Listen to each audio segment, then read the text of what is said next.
Halo semuanya, pernah nggak sih kalian ngerasa kalau urusan cinta zaman sekarang tuh aduh ribet banget? Nah hari ini kita bakal coba time travel sedikit.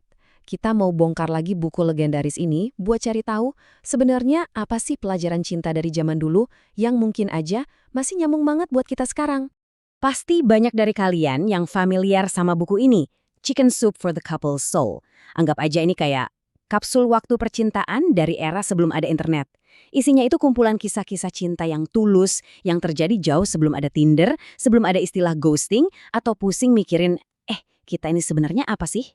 Nah, ini dia pertanyaan besarnya. Di zaman situationship yang serba nggak jelas dan ghosting yang, ya ampun bikin sakit hati, apa sih yang bisa kita ambil dari kisah-kisah cinta jadul yang kayaknya tulus dan penuh komitmen ini?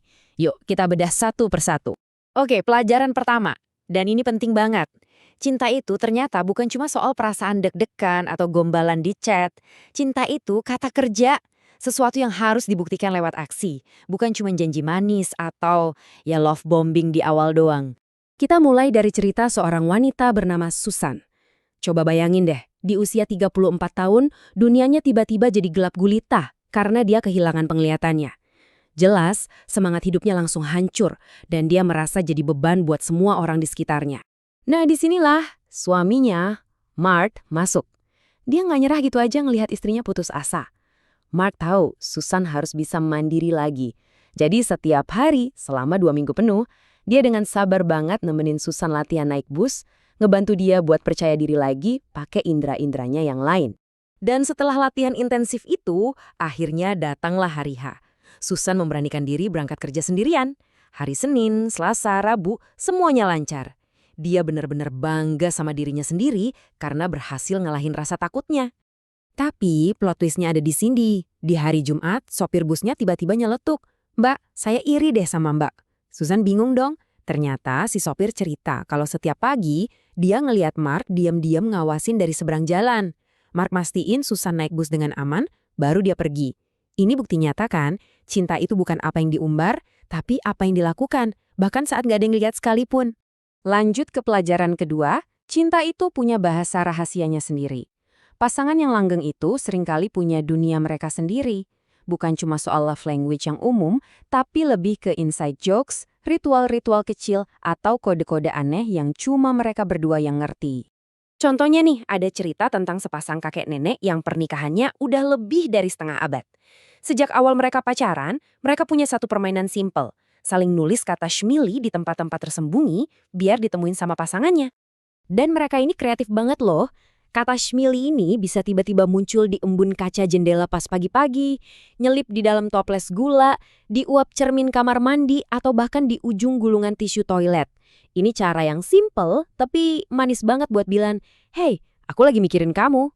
Terus, apa sih arti shmili? Ternyata ini adalah singkatan dari See How Much I Love You. Lihat betapa aku mencintaimu. Ini tuh bukan soal hadiah mahal atau pamer di media sosial. Ini tentang menciptakan bahasa cinta yang intim, personal, dan konsisten yang justru bikin ikatan mereka makin kuat dari hari ke hari. Oke, pelajaran terakhir ini mungkin yang paling dalam dan paling kuat. Yaitu, cinta sejati itu punya kekuatan buat bertahan, bahkan dalam kondisi paling ekstrim yang mungkin gak bisa kita bayangin. Kutipan ini datang dari kisah Herman, seorang pemuda yang jadi tahanan di kamp konsentrasi Nazi pas Perang Dunia II. Di tengah neraka dunia kayak gitu, sebuah tindakan kecil justru ngasih dia alasan buat tetap hidup.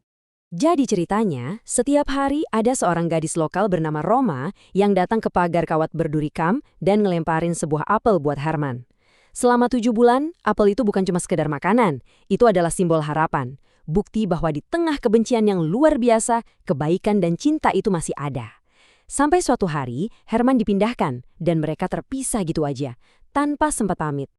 Ceritanya bisa aja selesai di situ ya, jadi kenangan tragis. Tapi takdir berkata lain. Bertahun-tahun setelah perang usai, Herman yang udah tinggal di New York dijodohin sama temennya buat blind date. Pas lagi ngobrol, cewek ini, yang ternyata namanya juga Roma, cerita kalau dulu dia sering ngasih apel ke seorang anak laki-laki di kamp konsentrasi.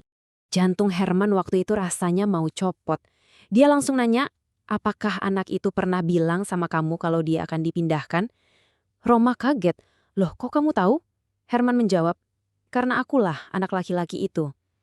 Dari sebuah harapan kecil yang dilempar lewat pagar kawat berduri, cinta mereka akhirnya menemukan jalannya untuk bersatu puluhan tahun kemudian.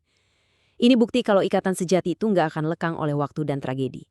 Oke, dari 3 kisah yang luar biasa tadi, apa sih intinya buat kita yang hidup di zaman serba digital ini? Apa takeaway-nya? Jadi, ada 3 kunci nih. Pertama, aksi. Buktiin lewat perbuatan, jangan cuma omong doang. Kedua, koneksi personal. Bangun dunia kecil kalian sendiri yang unik dan intim. Dan yang ketiga, ketahanan.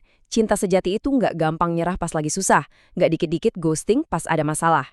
Nah, ini ninggalin satu pertanyaan penting buat kita renungin bareng-bareng. Di tengah dunia yang serba instan, di mana hubungan bisa dimulai dan diakhiri cuma lewat satu ketukan di HP, gimana caranya kita bisa ngasih ruang buat cinta yang lebih sabar, yang lebih dalam, cinta yang dibangun buat jangka panjang, bukan cuma buat status sementara. Mungkin jawabannya emang ada di pelajaran-pelajaran sederhana dari masa lalu ini. Gimana menurut kalian?